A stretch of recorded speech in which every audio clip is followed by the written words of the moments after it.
What's up, YouTube? Thank you so much for joining me on today's episode of Rift Reaction. So what we're going to be looking at today is why is Wild Rift doomed? Rift Guide seems to think it is. So we're going to find out, really. I don't think the game is doomed, to be honest. I never really thought it has been.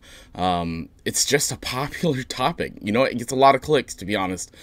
A lot of streamers have done it. A lot of YouTube content creators have done it. A lot of people leaving the game have done it. So I don't think the game is doomed. I think it's getting better day and day. Let's see what they have to say. Your Wild Rift solo queue rank is worthless, and it's getting worse every single day. Master used to be a prestigious rank, something to be proud of, cementing you as a good player on the ranked ladder. Over the course of the last couple of seasons, this once oh so great rank has been watered down to nothing more than just a rank many players achieve. Okay, so he's talking about artificial inflation, right? So more people are going to come to the game. So there's one person here, one person here. One of these on opposite teams, one of these persons have to win. One of these people have to win, right? So either this person's going to win or this person's going to win. It doesn't matter who it is. Sometimes this person's a bad player and this person's a great player, but this person's team's better than this person's team, or this person's having a bad game and this person's having a great game. So this person's going to climb over this player, and it's just going to add into a snowball effect. That's why you see people with like 49% win rates hit these higher elos, because someone has to win, someone has to lose. It's not always going to be the person that has to win or that should win or should lose. So we're definitely going to see worse players in higher elos from time to time. Each season, at least on the European and the Southeast Asian side of the game. With that being said, we're also going to see people who don't deserve to be in lower elos stuck in lower elos. So it does go both ways. Before we delve deeper into the topic of elo inflation and the resulting effects on the ladder, I want to make it clear that it's hard, next to impossible, to get accurate data on the rank distribution, since Riot doesn't publish their data. The only way to gather data for anyone on the outside is to play accounts to a specific rank and then use the in-game ladder server percentage in order to get a rough estimate of what's actually going on. Yep. So there's a system in League of Legends has an API that you can access. That's why apps like FaceCheck works, Blitz works. You can actually access people's data and pull up live information about them, about what they've played, the characters that they play, just live information. You could pull that live information on those apps. Wild Rift does not have that. We have that in, I believe, China. I believe they released it in China for Diamond Elo to let Diamond players know where they stand, I guess. But there is no API. My buddy Heelshot runs a website for Wild Rift, and he's been trying to get his hands on an API forever. And then, the data you have access to is incredibly unreliable, as you can see in this example. You see, over the course of the last couple of months, the last couple of seasons, the Master Plus population on the European and Southeast Asian ladder steadily grew. During the middle of Season 3, the Master Plus population, that's Master, Grandmaster and Challenger, was a bit over 1% of the entire server population. Contrast that to the end of Season 6, where over 11% of the entire European ladder reside in Masters and above. This is an increase of over 10% within 3 seasons. You also have a lot more players playing, so it's not that they necessarily widen the bracket. So say like you start here and there's only this much room for people in the first place, only this much people are going to get in, right? But then more people start to come in and it forces itself to open up based on the population.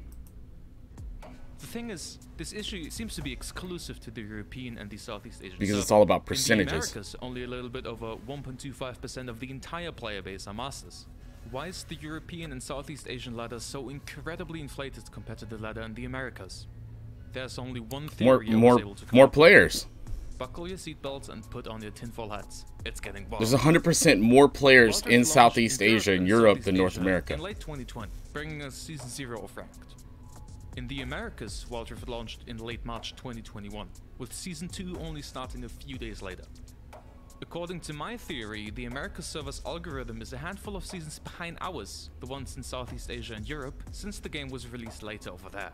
This would Wukong's mean got that around skills, season man. 8 or 9, the server over in the Americas would experience the same amount of inflation as we currently do in Southeast Asia and Europe. If we compare master screenshots from EU Season 3 to NA Season 6, we can see that the Master Plus population is roughly in the same ballpark. Okay. We'll see how it'll play out. For the time being, it's just a silly theory.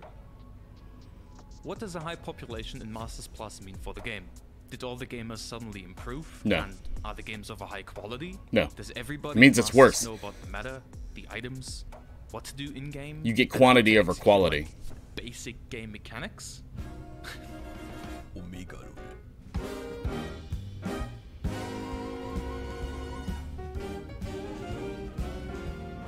Look, sometimes you gotta flash your Thresh, man. I'm just saying, sometimes you gotta flash your support. Just to show dominance in lane, that's all. It's like pissing on them to show dominance. Wild Rift Master Plus in Season 6 is the biggest joke there is. In one game you might face a pro player trio, shit-stomping you into the next season, and the next you're matched with Timmy's off-roll Ghost Smite Jungle Blitzcrank that sits... I just want to say that so far this season, I have been placed against pro players shit-stomping me into next season, or the last season, so that's the only reason I'm stuck. ...in the butt brush because he didn't get the role he wanted to play. It is absolutely disgusting. Do you want to grow your Oh no, ads. Do you want to Skip, earn more skip. views, Cut this part, more cut this part. More watch time. And In an earlier season, Riot implemented a system where master players could only get matched with other master players and above. That's a good change. Yep. On paper, at least. Back in the day, people were complaining that Master Plus players could be matched with Diamond Force, ruining the game quality and making the game unenjoyable for every party involved. Okay. It is the exact same thing right now. The only thing that changed that's is what I've the heard. border you see in the loading screen. Over 11% of the entire population are masters. That means basically... So what happened was that 1% grew to be 11% based on population of players playing the actual game, because I believe it's factored for the top X% of players. But if you start with 10 players and now you have 1,000, that little portion is going to grow to this portion because of the amount of players. And what's going to happen is it's going to be artificial inflations, because a lot of people aren't going to deserve that rank, but because they've had to beat other players, because someone has to win, someone has to lose in this game. It's not like both players can win in this game or both players can lose. Someone has to win, someone has to lose. So someone's going to climb this ladder, and it's not always going to be fair. And that leads to worse quality games in the higher elos. It also leads to worse quality games in the lower elos, because sometimes you'll have someone who's legitimately not smurfing, they just hard stuck in an elo and they shit stomp their lane, and that just carries through. But maybe they have a bad team composition, maybe they have, you know, idiots on their team. You never know. Like maybe I don't know. It's just, there are reasons that people are stuck. There are reasons that people are, you know, high elo and they play like shit. There's reasons for all of it. Every Diamond 4 player from Season 4 got pushed into Masters. So in the end, right tightening in the matchmaking and Masters and above changed absolutely nothing. Yeah. If you asked me, it made it even worse. And here's why. Yeah, ego. You got a bunch of players walking around like, oh, what rank are you, bro? Like, I post all the time on Reddit, hey, if you want some free coaching, feel free. I've coached from Silver. I've coached to Grandmaster. Haven't done Challenger yet. I actually have a video for a Challenger sitting in my inbox. But people all the time, what elo are you, bro? If you're not this rank, how could you be teaching? People's egos don't understand that you can learn something from anybody at any rank. Doesn't mean that I should be going off on this tangent. I'm sorry. That's not what it's about. But people's egos are just so insane. People are accustomed to Masters being a prestigious rank and associate that with knowledge about the game, when in reality Masters in the modern day is nothing but Diamond and above lumped into a single division. The skill difference within this rank is so immense it blows the skill difference between Gold and Diamond out of the water. It is not about flashiness, the mechanical ability of a player or their proficiency in a champion. We are talking about fundamental game mechanics. I don't actually know that part. I don't know how big the difference of skill gap in Master is versus gold through whatever he said, gold through diamond or whatever. It could be true. It could very well be true. But majority, I'm assuming it's not based on percentages and numbers, because the majority of players are not in that elo, so therefore you're going to have a bottom percentage of people like in silver, bronze, or whatever, they just started the game. Then you're gonna have the people peaking in diamond 4 getting ready to push in, or diamond 1 ready to push into master. So you're going to have a huge level of difference there. So I don't think that's true. Standing of the game here. I understand the sentiment, but how to slow push waves, what certain items do, how junglers clear, what objectives are really important, how to trade objectives. The list goes on. The issue is that people that got pushed into Masters by the system think they are on the same level as people who achieved Masters in previous I agree with that. when it was actually somewhat difficult to accomplish. I agree with that. In other words, they develop a toxic ego. They think that a champion is broken or that a tactic is OP in high elo because it works in Masters. Here's a little reminder. Masters is the top 11% of a server. That is anything but most certainly not high elo. And they'll always let you know that they're in Masters or that they are in Grandmasters and therefore possess the authority to tell you what's strong and that your opinion is wrong. Yes, 100%. Like I don't want people 100%. to reach higher ranks. I just want a competitive ladder and a good experience playing the game. Having sub 50% win rate players reach Challenger is the exact opposite. Again, go back. 44.2% win rate, 380 games played, Challenger, right?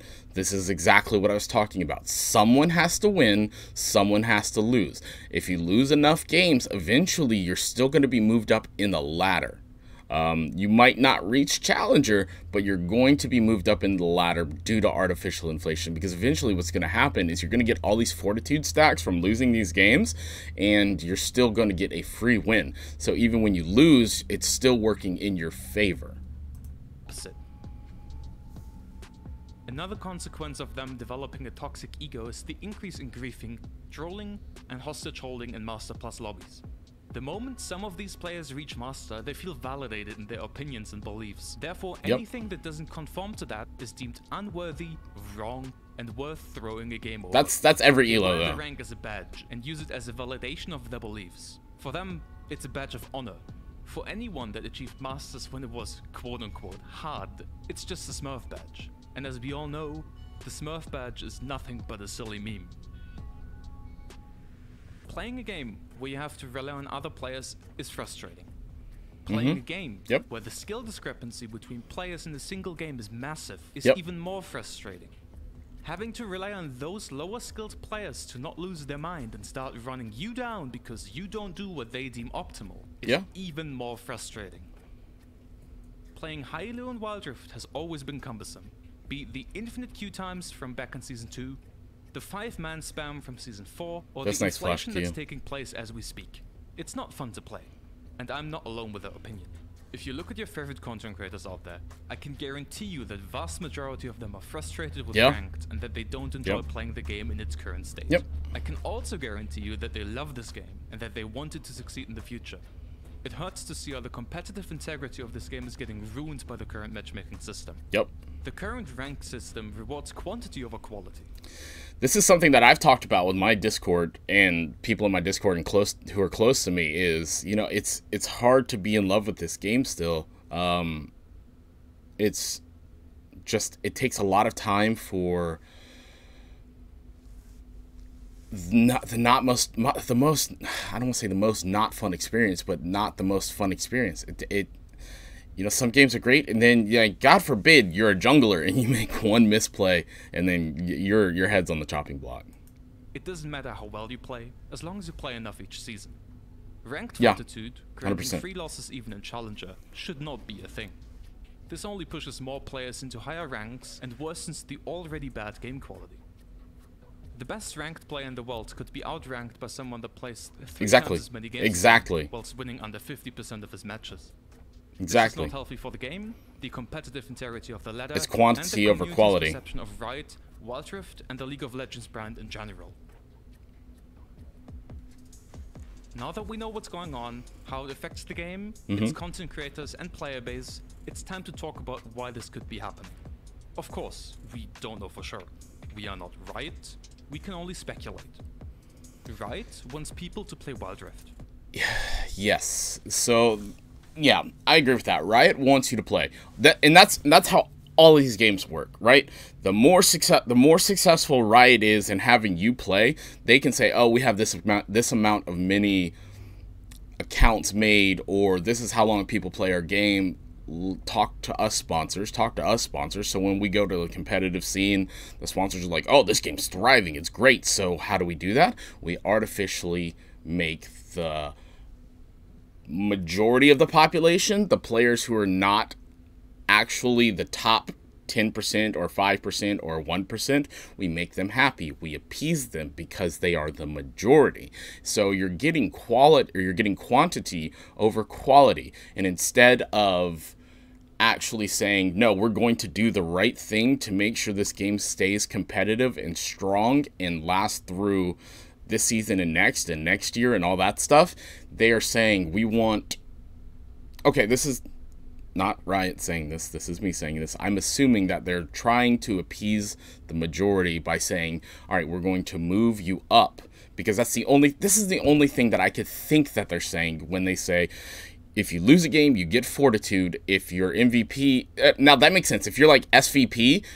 give them Fortitude. Like, if they played out of their mind, give them the Fortitude if their team was just dog shit. I get it. Move them forward because they deserve to be. It's probably quality over quantity.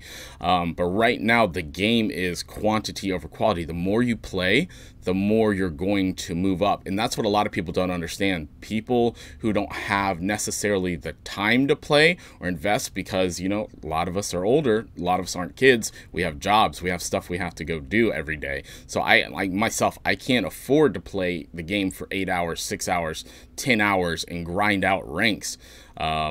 So, you know, we have to really look at what are we doing in this game. Do we as a community want a game that is less competitive, more fun to play? I don't think so, because League of Legends has never been a fun to play type of game. It's always been known as one of the most competitive games around. Games are lost within seconds of mistakes, or won in seconds of mistakes, you know. So I think the community has to come together and realize this at a larger term and says, hey, Riot, we don't want you to dumb this game down. We want you to make it more challenging. This way, people who are in Masters really are in Masters. These people who are in lower ELO really are in lower ELO. I don't know if that means adding more ranks and shrinking that percentage even more. That might be the key, because like this goes back to the ego situation. If people are egocentric and they think, hey, I'm somebody because I've got a rank in a video game, I mean, they might need that, right? You never know. We got kids playing this game. We got people who are depressed and sad and lonely playing this game. We got people who are happy and they're just pieces of shit that want to shit talk other people. You never know who you're going to be playing against on the other side of that screen. So, you know, when it comes to ego, really, you can't control other people. You can control yourself and how you react to it. So that's why you mute everybody. But do we want a competitive game where our elo means something, or do we just want, you know, false information and inflation? People that play Wild Rift and rank up over time tend to be pretty happy playing this game. Pretty happy players playing this game are more inclined to spend $1 or $2 on cosmetics, since they enjoy playing this game and ranking up. So giving these players a higher rank each season satisfies the players' need for progression. They feel better, they spend more time playing and spending. Yeah, 100%. It's genius, and you have to respect it. It's the perfect It's the gacha business model. Engaged and happy, whilst only hurting the very top of the ladder from many seasons ago. Riot can live without these players. Riot doesn't care about the best players. The best players don't pay Riot's bills. Nope. They're expendable. Riot wants to keep the average Joe playing this game and spending money on it. Yep.